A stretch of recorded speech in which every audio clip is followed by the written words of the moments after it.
আমি আশা করতেছি আপনারা সবাই ভালো আছেন। আমার নাম রবিউস সানি। আমি একজন অ্যাপ্লিকেশন ডেভেলপার ফাইবার মার্কেট প্লেসে as an app developer, digital marketing and video editor হিসেবে বর্তমানে আমি কাজ করতেছি। আগে শুধু অ্যাপ্লিকেশন ডেভেলপমেন্ট নিয়ে কাজ করতাম। আমার আজকের ভিডিওর টপিক হলো, যেহেতু আমি অ্যাপ্লিকেশন ডেভেলপমেন্টে সব থেকে বেশি এক্সপিরিয়েন্সড, কারণ এই অ্যাপ্লিকেশন ডেভেলপমেন্ট করার সাথেই আমি অন্যান্য কাজগুলো আস্তে আস্তে করা শুরু করছি। ধরেন আমার অনেক ক্লায়েন্ট আছে যারা অ্যাপ্লিকেশন বানিয়ে দেওয়ার জন্য আমাকে অর্ডার প্লেস করতো, পরে বলতো যেহেতু তুমি অ্যাপ্লিকেশনটা বানাইছো, তুমি জানো এই অ্যাপ্লিকেশনের ভালো টার্গেট অডিয়েন্স কি হবে, তো তুমি এটার মার্কেটিং এর কাজটা করো। তো আমি মার্কেটিং এর ভিতরে ঢুকে গেছি, আস্তে আস্তে ডিজিটাল মার্কেটিং এর কাজগুলো করা শুরু করছি। অলমোস্ট 2 ইয়ারের উপরে হবে এক্সপিরিয়েন্সড। এবং ভিডিও এডিটিং এর কাজ, যখন আমি অ্যাপ্লিকেশনগুলোকে প্রমোশন করতাম তখন ক্লায়েন্ট আমাকে বলতো যে এটার জন্য তো একটা অ্যাপ প্রোমো ভিডিও দরকার। বা ডিজিটাল মার্কেটিং করার সময় অনেক সময় আমরা যখন গুগল অ্যাডসের ভিতরে একটা অ্যাপ্লিকেশন প্রমোশন করি বা কোনো একটা ওয়েবসাইট প্রমোশন করি, ওইখানে ভিডিও অ্যাড করতে বলে, ইউটিউব ভিডিও বা শর্ট ভিডিও অ্যাড করতে বলে।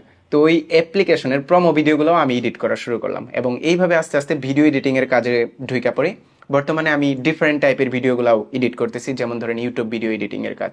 আর আপনারা যদি এই ভিডিওটা দেখে থাকেন তাহলে দেখবেন এটাও খুব ভালো একটা এডিট হয়েছে। এর কারণ হলো আমরা টোটাল 3জন একটা টিম বানাইছি এবং আমরা সবাই মিলে ভিডিও এডিটিং এর কাজগুলো করতেছি, যেগুলো আমরা ফ্রিল্যান্স মার্কেট প্লেস থেকে অর্ডার রিসিভ করে তারপরে আমরা ভিডিও এডিটিং কাজ করে ওগুলাকে ডেলিভার করতেছি। আমাদের আজকের ভিডিওর টপিক হলো একটা perfect Google play console account create করা এবং অ্যাপ্লিকেশন বিজনেসই স্টার্ট করার জন্য আসলে কিরকম টাইপের একটা perfect Google play console create করা উচিত, এই জিনিসগুলো নিয়ে আমি কথা বলবো। প্রথমত অ্যাপ্লিকেশন বিজনেস নিয়ে আমি একটু এক্সপ্লেন করি। What is application business? For example, আপনি ধরেন এই যে ইউটিউব ভিডিওটা আমি এখন ক্রিয়েট করে আপলোড দিলাম, ইউটিউবের ভিতরে আপলোড দেওয়ার পরে এটার ভিতরে একটা অ্যাড শো করবে, বিনিময়ে আমি অ্যাডস থেকে উপার্জন করতে পারবো। এবং সেই সাথে ইউটিউবের ভিতরে আরো কিছু সার্ভিস আছে। ধরেন আমি মেম্বারশিপ সিস্টেম যদি চালু করি, তাহলে যারা একমাত্র ইউটিউবের ভিতরে প্রিমিয়াম বা টাকা খরচ করে আমার মেম্বারশিপটা নিবে, তারাই আমার ওই সকল ভিডিওগুলো দেখতে পারবে। যদিও আমার ভিডিও অত বেশি কোয়ালিটি ফুল না, তাই আমি মেম্বারশিপ ওপেন করি নাই, বা ভবিষ্যতে করব হয়তোবা।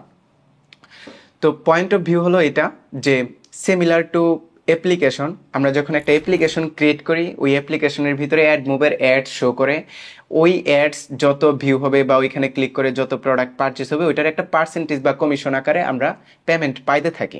তো একদম প্রথম টপিক, অ্যাড মুভ অ্যাডস থেকে উপার্জন। যখন আমরা অ্যাপ্লিকেশনটা ক্রিয়েট করি, ওইটার ভিতরে অ্যাড মুভ অ্যাডস ইমপ্লিমেন্ট করি, অ্যাডস যত বেশি ভিউ ক্লিক এবং ওই অ্যাডস দেখে যত বেশি প্রোডাক্ট সেল হয়, ওইটার কমিশন আমরা পাইতে থাকি। তো আমরা যত ভালো অ্যাপ বানাবো, যত বেশি ইউজার হবে, তত বেশি আমরা অ্যাডস দেখাইতে পারবো, বা অ্যাডসের ভিতরে ক্লিক হবে বা অ্যাডস দেখে প্রোডাক্ট সেল হবে, ওই সেলের কমিশন আমরা পাইতে থাকবো। তো অ্যাড মুভ অ্যাডস থেকে উপার্জন।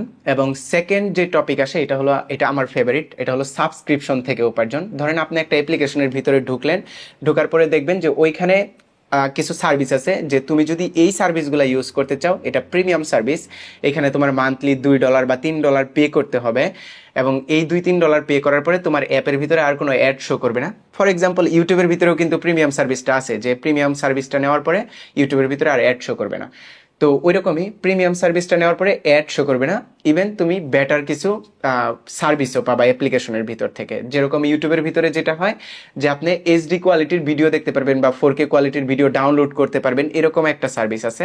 আর ভিপিএন অ্যাপ্লিকেশনের ক্ষেত্রে যেটা, যে আপনি প্রিমিয়াম কোয়ালিটির কিছু ভিপিএন অ্যাপস সার্ভার ইউজ করতে পারবেন। সো পয়েন্ট অফ ভিউ হলো সাবস্ক্রিপশন থেকে উপার্জনটা আমার সব থেকে ফেভারিট। এর কারণ হলো, ধরেন আপনার অ্যাপ্লিকেশনের ভিতরে মান্থলি 1000 সাবস্ক্রিপশন আছে, $3 করে, তাহলে মান্থলি আপনার 1000 মাল্টিপ্লাই 3 যদি আমরা করি, তাহলে দেখা গেছে $3000 মান্থলি উপার্জন। এইখান থেকে 30% যদি আমরা গুগলকেও দিয়ে দেই, তাহলে $2000 আমরা মান্থলি উপার্জন করতে পারতেছি একটা অ্যাপ্লিকেশন থেকে। অর্থাৎ মাত্র 1000 মানুষ $3 করে সাবস্ক্রিপশন নেবে, এর জন্য আমরা $2000 পার মান্থ উপার্জন করতে পারবো অ্যাপ্লিকেশন থেকে। ধরেন আপনার অ্যাপ্লিকেশনের ডাউনলোড অলমোস্ট 500K বা 500K, এর মাঝখান থেকে যদি অ্যাটলিস্ট 1000 মানুষও আপনাকে $3 করে সাবস্ক্রিপশন নেয়, দ্যাটস মিন আপনি $3000, আর ওইখান থেকে 30% গুগলকে দেওয়ার পরে আপনার কাছে থাকবে $2000 মান্থলি উপার্জন। ওকে, তো একটা অ্যাপ্লিকেশন বানানোর পরে আমরা অ্যাড মুভ অ্যাডসের মাধ্যমে উপার্জন করি, সাবস্ক্রিপশনের মাধ্যমে উপার্জন করি। এখন থার্ড পয়েন্ট আসে, যদি আপনি একটা অ্যাপ্লিকেশন বানান যেটার ভিতরে আপনি প্রোডাক্ট সেল দেন, যেগুলোকে আমরা ই কমার্স অ্যাপ্লিকেশন বলে থাকি, প্রোডাক্ট সেল ব্যাপারটা হলো এরকম, ওই অ্যাপ্লিকেশনগুলো থেকে আপনি না অ্যাড মুভের অ্যাডস দেখায় উপার্জন করতে পারবেন, না সাবস্ক্রিপশন আকারে। কারণ ই কমার্স অ্যাপ্লিকেশনে অ্যাড মুভের অ্যাডস দেখাইলে আপনার অ্যাপ্লিকেশনটা হলো একটা প্রোডাক্ট সেলের অ্যাপ্লিকেশন, ওইটার ভিতরে যদি আরেকটা প্রোডাক্ট সেলের অ্যাপ্লিকেশনের অ্যাডস আইসা পড়ে, যেরকম ধরেন আপনার দারাজের অ্যাডস আইসা পড়ে বা ইবেলির অ্যাডস আইসা পড়ে, তখন কিন্তু মানুষ ওই অ্যাপটা ইনস্টল দিয়ে ফেলবে। যার কারণে ই কমার্স অ্যাপ্লিকেশনের ভিতরে অ্যাড মুভের অ্যাডস থেকে উপার্জন করা পসিবল হয় না, বা সাবস্ক্রিপশনও পসিবল হয় না, শুধুমাত্র প্রোডাক্ট সেল করে উপার্জন করতে হয়। তো প্রোডাক্ট সেলের ফর এক্সাম্পল ধরেন আপনি 1,000 টাকার একটা প্রোডাক্ট 1,000 বার সেল দিলেন, দ্যাটস মিন প্রায় 10 লাখ টাকার মতো আপনি প্রোডাক্ট সেল দিচ্ছেন। আপনি 1,000 টাকার প্রোডাক্টে যদি মাত্র 200 টাকা উপার্জন মানে প্রফিট করে থাকেন, দ্যাটস মিন আপনি 200 ইন্টু 1,000 মাল্টিপ্লাই করলে 2 লাখ টাকা উপার্জন করতে পারতেছেন আপনার ওই একটা অ্যাপ্লিকেশনের ভিতরে জাস্ট একটা প্রোডাক্ট 1,000 বার সেল দেওয়ার কারণে। তো এটা হলো 3 নাম্বার, অর্থাৎ ই কমার্স অ্যাপ্লিকেশন ক্রিয়েট করে ওইটাকে আপলোড করা। এখন পয়েন্ট আসে যে ভাই এই অ্যাপ্লিকেশনগুলো ক্রিয়েট করে আমি গুগল প্লে স্টোরে আপলোড করব, এর জন্য আমার তো লাগবে গুগল প্লে স্টোর অ্যাকাউন্ট, যেটাকে বলা হয় গুগল প্লে কনসোল অ্যাকাউন্ট। এই গুগল প্লে কনসোল অ্যাকাউন্ট নিয়ে বর্তমানের যে অ্যাপ্লিকেশন বিজনেসটা আছে এটা অনেকটা হজবরল হয়ে গেছে। বর্তমানে একটা অ্যাপ্লিকেশন আপনি যদি বানাইতে যান, আপনার মিনিমাম খরচ 50,000 থেকে 1 লাখ টাকা হবে, এর নিচে আপনি অ্যাপ্লিকেশন বানাইতেই পারবেন না। এবং অ্যাপ্লিকেশন বানানোটাই শেষ না, আপনার 100 জন মানুষ যদি একটা অ্যাপ্লিকেশন বানায়, 100 জন মানুষ ডিফারেন্ট ডিফারেন্ট টাইপের স্টার্ট আপ বা অ্যাপ্লিকেশন বিজনেস স্টার্ট করে, ওইখান থেকে সাকসেস হয় হয়তো বা সর্বোচ্চ 5 জন বা 2 জন মানুষ। এবং পয়েন্ট অফ ভিউ হলো এটা যে ওই 2 জন মানুষই হয়তো বা মাসে 20 লাখ বা 30 লাখ টাকা উপার্জন করতেছে বা 10 লাখ টাকা উপার্জন করতেছে, কারণ তাদের অ্যাপ্লিকেশন র্যাঙ্কে উঠে গেছে। আর আদার যে পার্সনগুলো আছে ওরা হয়তো বা স্ট্রাগল করতেছে। অ্যাপ্লিকেশন বিজনেস অনেকটাই হার্ড, বা আমি বলবো যে অন্যান্য যে বিজনেসই আপনি অনলাইনে করেন না কেন, সাকসেস রেশিও খুবই কম। বাট অ্যাপ্লিকেশন বিজনেসগুলো কাইন্ড অফ যখন মানে উপার্জন হওয়া স্টার্ট করবে, তখন মানে অনেক টাকা আপনাকে উপার্জন করে আইনা দিবে। এই মুহূর্তে আমি কথা বলবো Google play business console account নিয়ে, যে আপনি অ্যাপ্লিকেশন বিজনেস স্টার্ট করতে চান এবং আপনার এখন গুগল প্লে বিজনেস অ্যাকাউন্ট খুলতে হবে। কোনটা খুলবেন, পার্সোনাল নাকি business console account? So personal অ্যাকাউন্টে অনেকগুলো রিস্ট্রিকশন এসে গেছে, আগে ওই রিস্ট্রিকশনগুলো ছিল না। যেরকম বর্তমানে পার্সোনাল অ্যাকাউন্টের একটা আপডেট হলো যে আপনার 12 জন টেস্টার এবং 14 দিন লাগবে একটা অ্যাপ্লিকেশন আপলোড করার জন্য, যে 14 দিন ওই অ্যাপটাকে টেস্টিং পর্যায়ে রাখতে হবে। যে 14 দিন পরেও একটা অ্যাপ আপলোড দেওয়ার পরে বিভিন্ন রকমের খুঁত ওরা ধরে বা প্রবলেম ওরা ফাইন্ড আউট করে, বলে যে তুমি আবার 14 দিনের টেস্টিংয়ে যাও। ফর এক্সাম্পল আমি একটা অ্যাপ্লিকেশন আপলোড দিয়েছিলাম, স্ক্রিনশট মিস্টেক হওয়ার কারণে দেখা গেছে সেম অ্যাপ্লিকেশন হয়তোবা ওই স্ক্রিনশটে প্রোডাক্ট আছে 10টা, কিন্তু অ্যাপের ভিতরে ঢোকার পরে প্রোডাক্ট দেখাইতেছে 4টা। তো এটার মিস্টেক হওয়ার কারণেও দেখা গেছে তারা অ্যাপ রিজেক্ট করে এবং বলে আবার 14 দিনের টেস্টিং করো। একটা ভিপিএন অ্যাপ্লিকেশন আপলোড দিছি, সার্ভার হয়তোবা অ্যাপের ভিতরে প্রথমে ছিল 2টা, কিন্তু স্ক্রিনশটে আমি 10টা দেখাইছি, কারণ সার্ভার তো অ্যাডমিন প্যানেল থেকে অ্যাড অথবা রিমুভ করা যায়, প্রোডাক্ট অ্যাডমিন প্যানেল থেকে অ্যাড অথবা রিমুভ করা যায়। সেই ক্ষেত্রে দেখা গেছে যে আমার কোনো মানে স্ক্রিনশটে একটু কম বেশি প্রোডাক্ট থাকতেই পারে, কম বেশি সার্ভার থাকতেই পারে। তো এগুলো প্রবলেমের কারণে ওরা অ্যাপটাকে রিজেক্ট করে ফেলে এবং তখন দেখা গেছে যে আবার 14 দিনের একটা ওয়েটিং লিস্ট থাকে, তারপরে গিয়ে অ্যাপটা অ্যাপ্রুভ পায়। ফ্রম মাই পার্সোনাল ওপিনিয়ন, আমি এখন আর পার্সোনাল যেই গুগল প্লে কনসোল অ্যাকাউন্টগুলো আছে এগুলোকে আর পছন্দই করি না। আপনার যদি গুগল প্লে বিজনেস অ্যাকাউন্ট খুলতে হয় তাহলে কি কি ডকুমেন্ট লাগবে, এই জিনিসগুলো নিয়ে আজকে আমি কথা বলবো। Point of view, personal account তারপরেও যদি আপনি খুলতে চান যে ভাই আমার পার্সোনাল অ্যাকাউন্ট খুলতেই হবে, আমার পয়েন্ট অফ ভিউ থেকে মনে হইতেছে যে আমি কখনো মানে গুগল প্লে বিজনেস অ্যাকাউন্ট খুলতে পারবো না, কারণ অনেকগুলো ডকুমেন্ট লাগে। সামনে আমি বলতেছি কি কি ডকুমেন্ট লাগবে। তাহলে আপনি আমার ডিসক্রিপশনে দেওয়া একটা ভিডিও আছে যেটার ভিতরে আমি একদম প্রপারভাবে দেখাইছি কিভাবে personal Google play business account খুলতে হয়। ডিসক্রিপশন থেকে ওই ভিডিওটা আপনারা দেখে নেবেন এবং ওইটার ভিতরে 30 মিনিটের ভিতরে আমি অ্যাকাউন্টটা ভেরিফাই করে দেখাই দিছি। তো এখন আসা যাক যে হ্যাঁ, আপনি পার্সোনাল অ্যাকাউন্ট আর খুলতে চাইতেছেন না, আপনিও আমার মতো ভুক্তভোগী যে পার্সোনাল অ্যাকাউন্ট খোলার পরে মানে অ্যাপ অ্যাপ্রুভই করাইতে পারতেছেন না, বা অনেক হার্ড জিনিসগুলো বর্তমানে গুগল প্লে কনসোলের ভিতরে অ্যাপ্লিকেশন বিজনেস স্টার্ট করা অনেক বেশি হার্ড। তো গুগল প্লে বিজনেস অ্যাকাউন্ট আপনি খুইলা অ্যাপ্লিকেশন বিজনেস স্টার্ট করতে পারেন। গুগল প্লে বিজনেস অ্যাকাউন্টের ভিতরে কি কি সুবিধা, আপনার অ্যাপ্লিকেশন কখনো টেস্টিং পর্যায়ে যাবে না, ডিরেক্ট আপলোড দিবেন এবং ডিরেক্ট অ্যাপ্রুভ হবে। তার মানে এই না যে আপনি উল্টাপাল্টা অ্যাপ আপলোড দিয়ে দিবেন ওগুলোও অ্যাপ্রুভ হয়ে যাবে, পলিসি ফলো করে আপলোড দিবেন, ওগুলো রিভিউর পরে অ্যাপ্রুভ হবে, দ্রুত অ্যাপ্রুভ হবে। এবং বিজনেস অ্যাকাউন্টের যে সাপোর্ট সিস্টেমগুলো আছে ওগুলো একটু বেটার হয়, কম্পেয়ার টু পার্সোনাল অ্যাকাউন্ট। আপনি যদি গুগলের ভিতরে রিসার্চ করেন পার্সোনাল অ্যাকাউন্ট জন্য ক্রিয়েট করা হয়, তাহলে ওরা প্রিফার করে যে এটা জাস্ট টেস্টিং অ্যাপ্লিকেশন এবং স্টুডেন্টদের ক্ষেত্রে বা লার্নিং বা শেখার ক্ষেত্রে এই পার্সোনাল অ্যাকাউন্টটা খোলা ঠিক আছে।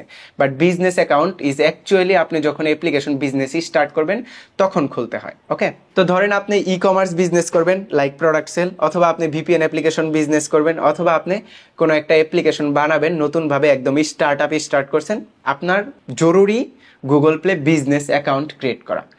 তো Google play business account create করতে যে ডকুমেন্টগুলো লাগে, একদম প্রথমে হলো আপনার পাসপোর্ট এবং এনআইডি কার্ড। যেহেতু এনআইডি কার্ড ছাড়া আপনি পাসপোর্ট করতে পারবেন না, সুতরাং আপনার কাছে এনআইডি কার্ডও থাকবেই এবং পাসপোর্টও থাকবেই। তো এক নাম্বার হলো আপনার পাসপোর্ট এবং এনআইডি কার্ড লাগবে, এবং ওই পাসপোর্ট এনআইডি কার্ড হাতে পাওয়ার পরে, মানে আপনার হাতে রাখার পরে, আপনি ওই এনআইডি কার্ড দিয়ে একটা টিন সার্টিফিকেট অনলাইন থেকে নিয়ে নেবেন, যেটা একদম ফ্রি। এটা 2 নাম্বার, টিন সার্টিফিকেট।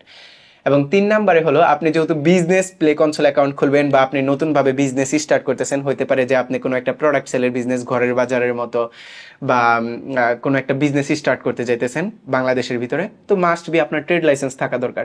তো 3 নাম্বারে হলো ট্রেড লাইসেন্স। আপনি আপনার গ্রাম থেকে ট্রেড লাইসেন্স নিয়ে নিতে পারেন। ট্রেড লাইসেন্স মাত্র গ্রামের ভিতরে 500 টাকা করে, ঢাকার ভিতরে এরকম আছে যে 20,000 টাকার ট্রেড লাইসেন্স, ঢাকা সিটি কর্পোরেশনের ট্রেড লাইসেন্স, ডিপেন্ড করে যে আপনি কোন এরিয়া থেকে নিতেছেন এবং কি কাজের জন্য নিতেছেন। ওকে, এবং ট্রেড লাইসেন্সের পরে যেটা আসে ট্রেড লাইসেন্স টিন সার্টিফিকেট, এবং এটার পরেই আপনার 4 নম্বরে আসে আপনার একটা ব্যাংক অ্যাকাউন্ট থাকতে হবে। ব্যাংক অ্যাকাউন্টটা হলো business bank account, 4 number point এটা। বিজনেস ব্যাংক অ্যাকাউন্ট কিরকম, ধরেন আমার নিজের একটা ট্রেড লাইসেন্স আছে riskindev.com নামে, তো আমি একটা ব্যাংক অ্যাকাউন্টও খুলছি, যে ব্যাংক অ্যাকাউন্টের নাম হলো riskindev.com। আপনারা যদি কেউ আমাকে অ্যাপ্লিকেশন ডেভেলপার হিসেবে হায়ার করেন, তাহলে আমার ওই ব্যাংকে আপনারা পেমেন্ট করতে পারেন, যে riskindev.com, এবং আমি তখন ওই ব্যাংকের ডিটেলগুলো পাঠাইলে আমার কাছে মনে হয় এটা একটা প্রফেশনাল, আমার বিজনেসের ভিতরে আমি টাকা রিসিভ করতেছি। তো আপনি ডাচ বাংলা ব্যাংকের কাছে যাইয়া বলবেন যে আমার একটা বিজনেস ব্যাংক অ্যাকাউন্ট খুলতে হবে, তখন আপনাকে তারা বিজনেস ব্যাংক অ্যাকাউন্ট খুলে দিবে, যেটা হলো আপনার একমাত্র ডাচ বাংলা ব্যাংকই কিন্তু কোনো কোয়েশ্চেন করে না। অন্যান্য ব্যাংক আপনার বলবে যে আপনার দোকান কই, আপনার এই কই সেই কই। আমি কিন্তু অনেক ভুক্তভোগী হয়েছে এই বিজনেস ব্যাংক অ্যাকাউন্ট খুলতে গিয়েও। তো আপনি ডাচ বাংলা ব্যাংকের কাছে গেলেই ওরা আপনার ট্রেড লাইসেন্স দিয়া ডাচ বাংলা ব্যাংক অ্যাকাউন্টের ভিতরে একটা বিজনেস ব্যাংক অ্যাকাউন্ট খুলে দিবে, যেটার নাম থাকবে আপনার বিজনেসের নামে ব্যাংক অ্যাকাউন্টটা। এবং এই বিজনেস ব্যাংক অ্যাকাউন্ট খুলতে যাওয়ার আগে অবশ্যই আপনি এই ডকুমেন্টগুলো নিয়ে যাবেন, টিন সার্টিফিকেট, ট্রেড লাইসেন্স, আপনার এনআইডি কার্ড, এবং হলো একটা স্ট্যাম্প। ওই যে অনেক সময় হয় না যে দোকানের ভিতরে একটা রিসিট দেয়, রিসিটের উপর একটা স্ট্যাম্প মেরা দেয় যে হ্যাঁ স্ট্যাম্প মেরা দিলাম, এটা হলো রিসিট দোকানের। ওই স্ট্যাম্প নিয়ে যাবেন। সিলগুলো বানাইতে মাত্র 150 টাকার মতো খরচ হয়। ওকে, এখন গেল আমাদের 4 নাম্বার পয়েন্ট, এবং 4 নাম্বার পয়েন্টের পরে আসে আমাদের বিজনেসটাকে ইন্টারন্যাশনালি আইডেন্টিফিকেশন করার জন্য ডান্স নাম্বার। ওকে, তো ইন্টারন্যাশনালি আপনার বিজনেসের যদি একটা মানে পরিচয় চান, যেরকম আপনার বিজনেস আছে এটা বাংলাদেশি মানুষই জানে, আমার riskindev.com বাংলাদেশি মানুষই চেনে, কিন্তু ইন্টারন্যাশনালি আমার বাইরের দেশের একটা কোনো ক্লায়েন্ট যদি আমাকে পেমেন্ট করতে চায় বা আমার ওয়েবসাইটে ভিজিট করে, আমার অ্যাপে ভিজিট করে, আমার এই বিজনেসটাকে আসলেই অথেন্টিক কিনা এটা বোঝার জন্য কিন্তু তার ডান্স নাম্বার দিয়ে সে রিসার্চ করে, বা ডান্স নাম্বার থাকলে সে মনে করে হ্যাঁ এটা একটা পারফেক্ট বিজনেস, অথেন্টিক বিজনেস। তো এই ডান্স নাম্বারটা লাগবে। এটা হলো 5 নাম্বার পয়েন্ট, আপনার ডান্স নাম্বার লাগবে, যেটা international business identification number provide করে আপনাকে। 6 নাম্বার পয়েন্টে আপনাদের যেটা প্রয়োজন হবে এটা হলো বিন সার্টিফিকেট। বিন সার্টিফিকেট আপনার এলাকায় ভ্যাট অফিস থেকে আপনি বিন সার্টিফিকেট নিয়ে নিতে পারবেন। যে কোনো এলাকার ভিতরে আপনি হয়তো বা খোঁজখবর রাখতে পারেন যে ভ্যাট অফিসটা কই, তারপর ওইখানে গিয়ে বলতে পারেন যে আমার বিজনেসের জন্য একটা বিন সার্টিফিকেট লাগবে, তো বিন সার্টিফিকেট আপনি পেয়ে যাবেন।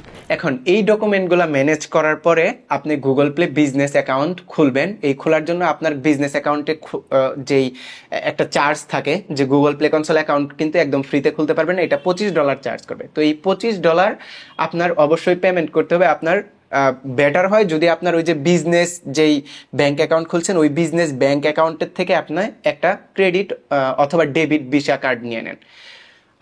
তো এটা হলো আপনার 6 নাম্বার পয়েন্ট, যেটা হলো debit visa card dual currency.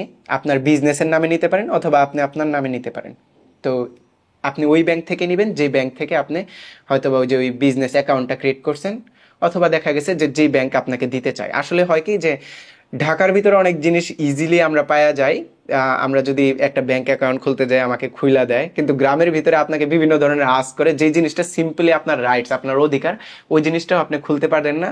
কারণ বলে যে তুমি এটা খুইলা কি করবা, এই ব্যাংক অ্যাকাউন্ট দিয়ে কি করবা, তোমার দোকান কই, এই কই সেই কই, বিভিন্ন রকমের অযথা কোয়েশ্চেন। এইবার আমরা Google play console account create করার পরে আমাদেরকে চাইবে যে একটা বিন সার্টিফিকেট আপলোড দাও, তোমার এনআইডি কার্ড আপলোড দাও এবং ব্যাংক অ্যাকাউন্টের স্টেটমেন্ট আপলোড দাও। এই 3টা ডকুমেন্ট আপনি আপলোড দেওয়ার পরে আপনি আপনার Google play business console account একদম ক্রিয়েট করে ফেলবেন। আরেকটা পয়েন্ট, এটা আমি বলতেই ভুলে গেছি, এটা আমি 7 নম্বরে রাখি। ওকে, 7 নম্বরে আপনার পার্সোনাল একটা বিজনেস ওয়েবসাইট লাগবে। অ্যাপেলের ক্ষেত্রে বিজনেস ওয়েবসাইটগুলো একটু পুরাতন হইতে হয়, মানে একদম রিয়েলিস্টিক, বাট আপনি যদি personal business Google play console account খুলতে চান সেই ক্ষেত্রে আপনার ওয়েবসাইট নতুন হলেও হয়। তো আপনি একটা বিজনেস ওয়েবসাইট খুলে নেবেন। বিজনেস ওয়েবসাইট খোলার ক্ষেত্রে কিছু পলিসি ফলো করতে হয়, যেরকম আপনার বিজনেস ওয়েবসাইটের ভিতরে আপনার কন্ট্যাক্ট করার জন্য প্রপার ফর্ম আছে কিনা বা পেজ আছে কিনা, যাতে আপনার সাথেই কন্ট্যাক্ট করতে পারে আপনার কাস্টমার বা ক্লায়েন্টরা। এবং বিজনেস ওয়েবসাইটের ভিতরে আপনার ইমেল অ্যাড্রেসটা বিজনেস ইমেল অ্যাড্রেস কিনা, তারপরে ওইটার ভিতরে আপনার কোম্পানির যে অ্যাড্রেস আছে ওই অ্যাড্রেসগুলো আছে কিনা। সো এগুলো কিছু পলিসি ফলো করে বিজনেস ওয়েবসাইটটা ক্রিয়েট করতে হয়। এবং এরপরের পয়েন্টে আসে 8 নাম্বার পয়েন্ট, 8 নাম্বার ডকুমেন্ট, মানে অনেকগুলো ডকুমেন্ট লাগে। 8 নাম্বার ডকুমেন্ট এটা হলো মাস্ট বি আপনার একটা বিজনেস ইমেল অ্যাড্রেস থাকতে হবে। ইমেল অ্যাড্রেসটা কিভাবে রাখবেন আপনি? আপনার ওয়েবসাইট যদি হয় যে ধরেন আমার ওয়েবসাইট riskindev.com, তো আমার বিজনেস ইমেল অ্যাড্রেসটা হবে এরকম যে support@riskindev.com। তো এরকম একটা বিজনেস ইমেল অ্যাড্রেস হবে। এরকম না যে আমার বিজনেসের নাম riskindev.com তো riskindev@gmail.com, gmail.com না, it's with my website. Okay, so business email address is 8 number point, যে yourbusiness@yourwebsite.com এরকম একটা ডোমেইন মানে ইমেল অ্যাড্রেস আপনার বিজনেসের জন্য লাগবে। তো এটা হলো 8 নম্বর পয়েন্ট। এই কয়টা ডকুমেন্ট যদি আপনি ম্যানেজ করে গুগল প্লে কনসোল অ্যাকাউন্ট খোলেন তাহলে আপনি Google play business console account খুলতে পারবেন। আমি জানি অনেকটাই হার্ড এবং এর মাঝখানে অনেকগুলো সার্ভিস আছে যেগুলো আমি অল্প অল্প করে সেল দেওয়া শুরু করবো এখন আপনাদের কাছে। এটা হলো আপনারা যদি ওয়েবসাইট ক্রিয়েট করতে চান তাহলে আপনাদের ডোমেইন হোস্টিং কিনতে হবে। সেই ক্ষেত্রে আপনারা আমাকে নক দিতে পারেন যদি আপনাদের ডোমেইন হোস্টিং কেনার মতো ডলার প্রয়োজন হয় বা আমার গাইডলাইন প্রয়োজন হয়, কারণ আমি আপনাকে কিছু কুপন কোড ইউজ করে পার্সেন্টেজ আকারে ডোমেইন হোস্টিং কিনে দিতে পারবো, যেটার লিঙ্কও আমি ডিসক্রিপশনে দিয়ে রাখলাম। এবং সেই সাথে আপনাদের যদি ওয়েবসাইট বিল্ড করার জন্য কোনো ওয়েবসাইট ডেভেলপার প্রয়োজন হয়, যেহেতু আমি এক্সপার্ট এই ব্যাপারে, তো আমি আপনাকে একটা বিজনেস ওয়েবসাইটও ক্রিয়েট করে দিতে পারবো আপনার Google play console account create করার জন্য। এবং এই প্রত্যেকটা জিনিসের ক্ষেত্রে যদি আপনার কোনো রকম কনসালটেশন অথবা গাইডলাইন প্রয়োজন হয় আপনি আমাকে নক দিতে পারেন যে সানি ভাই আমি এইরকম একটা e commerce business business start করতে যাইতেছি, তো আমি Google play business console account create করব অথবা আমি এই বিজনেস ওয়েবসাইট ক্রিয়েট করব, আমাকে একটু হেল্প করেন বা আমার সাথে এরকম কোলাবোরেশন করেন, আমরা বিজনেসটা স্টার্ট করতে চাই। তো ওই ক্ষেত্রে আপনি নক দিতে পারেন। ডিসক্রিপশনের ভিতরে আমার ফেসবুক প্রোফাইল দেওয়া আছে, আমার ফেসবুক প্রোফাইলের থ্রুতে, এবং আমার ওয়েবসাইটের ভিতরে কিন্তু আমার হোয়াটসঅ্যাপ নাম্বারও দেওয়া থাকে, আমার হোয়াটসঅ্যাপ নাম্বারের থ্রুতে। সো এটাই ছিল সম্পূর্ণ ভিডিও, কিভাবে আপনি আপনার জন্য একটা প্রপার অ্যাপ্লিকেশন বিজনেস স্টার্ট করতে পারেন এবং বিজনেসটা স্টার্ট করার জন্য আপনার কি কি ডকুমেন্ট প্রয়োজন, এবং গুগল প্লে পার্সোনাল অ্যাকাউন্ট ভালো নাকি Google play business console account ভালো, এটা নিয়ে আলোচনা করলাম। আর আমি আমার পরবর্তী ভিডিওগুলোতে আলোচনা করব আপনারা যা কমেন্ট করবেন এটার উপর ভিত্তি করে। ফর এক্সাম্পল আপনাদের যদি জানতে হয় কিভাবে একটা অ্যাপ্লিকেশনের গ্রোথ হয়, কিভাবে একটা অ্যাপ্লিকেশনের প্রমোশন করতে হয় এবং অন্যান্য ডিটেলগুলো, কোন অ্যাপ্লিকেশনগুলো ভালো, একটা ভিপিএন অ্যাপ্লিকেশন ভালো না ই কমার্স অ্যাপ্লিকেশন ভালো, নাকি ডিফারেন্ট ক্যাটাগরির কোনো একটা অ্যাপ্লিকেশন বিজনেস স্টার্ট করলে আপনার জন্য ভালো হবে, তাহলে আপনি কমেন্ট করবেন, আমি নেক্সট ভিডিওটা ওই টপিকে বানানোর চেষ্টা করব। আশা করি আপনার কাছে এই সম্পূর্ণ ভিডিওটাই ভালো লাগছে। যদি ভালো লেগে থাকে তাহলে অবশ্যই এই ভিডিওতে একটা লাইক দিবেন and subscribe my channel to stay with me, যাতে আমি আপনাকে আরও বেশি গাইডলাইন করতে পারি বা আমি নিজেও শিখতে পারি বা আপনি নিজেও শিখতে পারেন।